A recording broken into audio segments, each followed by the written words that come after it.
I have a habit of installing and playing Fallout 2 on every piece of hardware that I get, so it was only natural to get it working properly on the ROG Ally that I got recently.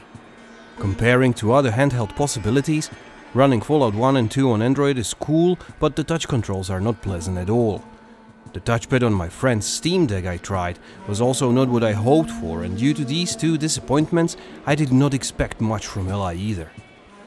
Luckily the opposite is true, and after a few minutes of tinkering with the controller setup, I can happily say that Fallout 2 is very comfortably playable on Ally's controls without mouse and keyboard. The key is to use a custom controller setup and map the specific controls to represent keyboard. This way you can minimize usage of the mouse pointer to the minimum, just like when playing with the actual keyboard. So first install Fallout 2, my preference is always the GOG version, and install Restoration Patch or any patch of your liking. Next, open the Fallout 2 profile in the Armory crate by pressing X and choose Desktop mode in the Select Template drop-down menu. Now, one by one, we will simply rebind the controls to fit main Fallout commands. This is how it is set up. Right trigger is set to left mouse button for shooting and confirming actions, and left trigger is set to right mouse button to change mouse pointer types between move, attack and select. Left bumper is set to I for quick access to inventory, and right bumper is set to C for opening up the character screen. I prefer to use the Windows and menu buttons for quick save and quick load. This means the Windows button is set to F6 for quick save and the menu button is set to F7 for quick load. Other important controls are switching hands and changing attack modes.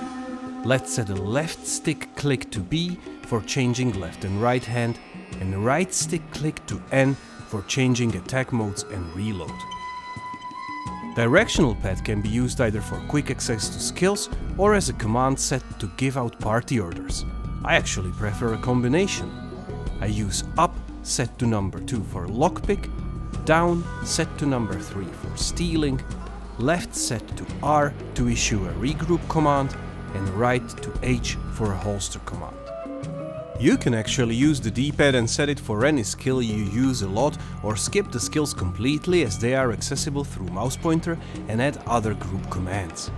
If you wish to use other skills or group commands, I will list their respective numbers and letters in the description. Following are the A, B, X, Y buttons. A is left as enter by default and is used to confirm actions and close the combat. B is left as escape by default and it is used to close the screens and enter the main menu. Y is set to A to start the combat, and X is set to B to access Pip-Boy. And to make the full use of the Ally's buttons and have as much control as possible, we can set the M1 or right pedal to left shift for item highlighting, and M2 or the left pedal set to spacebar to finish combat rounds. My experience playing Fallout 2 on Ally with these settings is really unexpectedly great.